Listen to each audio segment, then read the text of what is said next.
আজকে আমরা কথা বলবো কোন দেশে সবচেয়ে বেশি মুসলিম বসবাস করে সেই ব্যাপারে। ইসলাম বর্তমানে মোটামুটি একটা বৈশ্বিক ধর্ম বলাই যায়।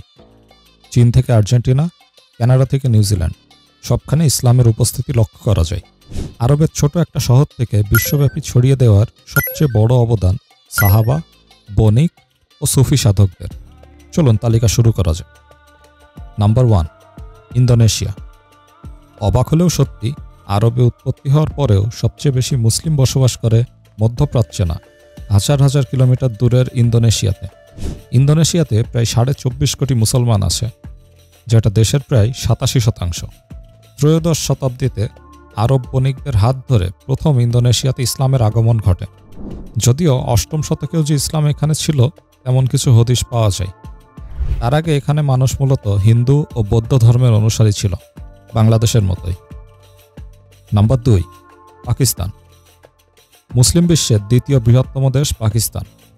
এখানে মুসলিম জনসংখ্যা প্রায় 23 কোটি। জনসংখ্যার 97%ই মুসলিম। নবী মুহাম্মদ সাল্লাল্লাহু আলাইহি ওয়াসাল্লামের এমন অনেক সাহাবী ছিলেন যারা আরবের মানুষ ছিলেন না। বলা হয়ে থাকে তাদের মধ্যে থেকে একজন ছিলেন বাবা রতন হিন্দি। তার মাধ্যমে ইসলাম প্রথম পাকিস্তানে আসে। যদিও এই গল্পটা নথিভুক্ত না। নথিভুক্ত যেটা, সেটা হচ্ছে রাশিদুন খেলাফতের সময় রাসিলের যুদ্ধে সিন্ধু জয় করা হয়। পরে 712 সালে আরব জেনারেল মোহাম্মদ বিন কাসিম পুরো সিন্ধু এলাকা জয়লাভ করেন। নাম্বার 3, ভারত। বর্তমানে ভারতের মুসলিম জনসংখ্যা প্রায় 20 কোটি। দেশের জনসংখ্যার প্রায় 15%। ভারতে ইসলামের আগমন ঘটে 7ম শতাব্দীতে, যখন আরব বণিকরা মালাবার উপকূলে অর্থাৎ কেরালা, গোয়া, তামিলনাড়ু এলাকাতে এসে স্থানীয় বণিক ও মৎস্যজীবীদের সঙ্গে বাণিজ্য শুরু করেন। 8ম ও 9ম শতাব্দীতে সিন্ধু ও গুজরাট অঞ্চলে ইসলামিক প্রভাব বৃদ্ধি পেতে থাকে। দ্বাদশ শতাব্দীতে দিল্লির সুলতানদের শাসনামলে ইসলাম শুধুমাত্র ধর্ম নয়, শিল্প, স্থাপত্য ও প্রশাসনিক কাঠামোর অংশ হয়ে ওঠে। মুঘল সাম্রাজ্যের সময় ইসলাম আরও দৃঢ়ভাবে প্রতিষ্ঠিত হয়, মুসলিম সাহিত্য, সংস্কৃতি ও স্থাপত্যে অম্লান চিহ্ন রেখে। নাম্বার 4, বাংলাদেশ। বাংলাদেশে মুসলিম জনসংখ্যা প্রায় 15 কোটি প্লাস, যা জনসংখ্যার 91%। বাংলাদেশে ইসলাম প্রথম আসে 7ম শতাব্দীতে আরব বণিকদের হাত ধরে।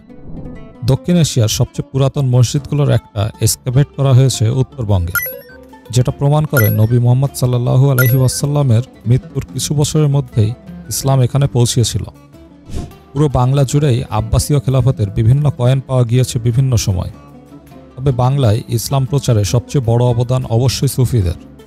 সুফি মিশনারিরা স্থানীয় জনগণের সঙ্গে শান্তিপূর্ণ সংযোগ স্থাপন করে, ধর্মীয় শিক্ষা ও মানবিক দৃষ্টিভঙ্গি প্রচার করে। ত্রয়োদশ শতাব্দীতে মুঘল ও সুলতানি শাসন এই ধর্মের বিস্তারে সাহায্য করে। Number 5, Nigeria. নাইজেরিয়ার মুসলিম জনসংখ্যা প্রায় 12 কোটি, যা মোট জনসংখ্যার প্রায় 54%। নাইজেরিয়া ইসলাম পৌঁছায় একাদশ শতাব্দীতে বণিকদের মাধ্যমে। সেই সময়ে এটি স্থানীয় হাউসা রাজ্যগুলোর মধ্যে দ্রুত বিস্তার লাভ করে। চতুর্দশ শতাব্দীতে সুফি মিশনারিরা শাসকদের সাথে ঘনিষ্ঠভাবে কাজ করে, ধর্মকে রাজনৈতিক ও সামাজিক কাঠামোর সঙ্গে সংযুক্ত করে। নাম্বার 6, মিশর। মিশরের মোট জনসংখ্যা প্রায় 11 কোটি, যার 90%ই মুসলমান। মিশরে ইসলামের আগমন ঘটে 641 খ্রিস্টাব্দে আরব সেনাপতি আমর ইবনে আল আসের নেতৃত্বে। বাইজেন্টাইন শাসনের অবসান ঘটে এবং ইসলাম মিশরের রাষ্ট্রধর্ম হয়ে ওঠে। 9ম ও 10ম শতাব্দীতে কায়রোতে ইসলামিক বিশ্ববিদ্যালয় ও শিক্ষা প্রতিষ্ঠান তৈরি হয়, যা সারা বিশ্বে ইসলামের প্রভাব বিস্তার করে। Number 7, Iran. ইরানের জনসংখ্যা 9 কোটি 24 লাখ। তাদের মধ্যে প্রায় সবাই মুসলিম, যদিও আগে ইরানি বা পার্সিয়ানরা ছিল অগ্নিপূজারী। 632 থেকে 654 সালের মধ্যে আরবরা পারস্য জয় করে। 7ম শতাব্দীতে আরব মুসলিম বাহিনী পারস্যে প্রবেশ করে। স্থানীয় সভ্যতা ও রাজতন্ত্রের সঙ্গে সংঘাতের পর ইরান ইসলাম গ্রহণ করে। এটি পরবর্তীতে মুসলিমদের অন্যতম কেন্দ্র হয়ে ওঠে।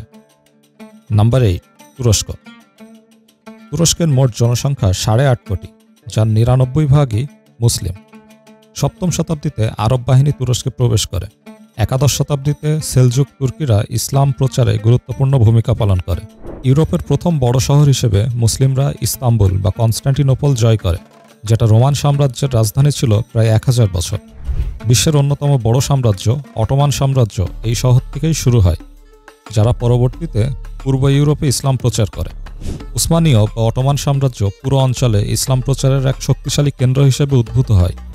অটোমান সাম্রাজ্যে মুসলিম, খ্রিস্টান, ইহুদি কাঁধে কাঁধ মিলিয়ে বসবাস করত। এমন ভ্রাতৃত্ববন্ধন বিশ্ব কমই দেখেছে। Number 9, Sudan.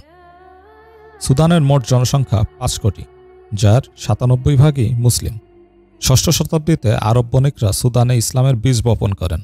পরবর্তীতে মমলুক ও অন্যান্য মুসলিম শাসকরা ইসলামকে রাষ্ট্রধর্ম হিসেবে প্রতিষ্ঠা করেন। Number 10, Algeria. আলজেরিয়ার মুসলিম জনসংখ্যা 4.5 কোটির উপরে, 99% মানুষই মুসলিম। সপ্তম শতাব্দীতে আরব মুসলিম বাহিনী আলজেরিয়ায় প্রবেশ করে।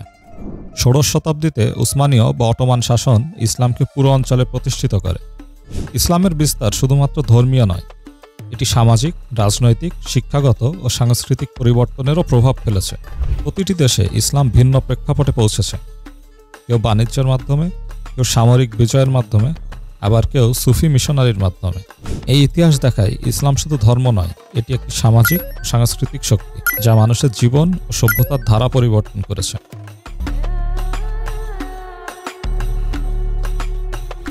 আজকের মতো এ পর্যন্তই। দেখা হবে আবার কোনো এক ভিডিওতে। ধন্যবাদ।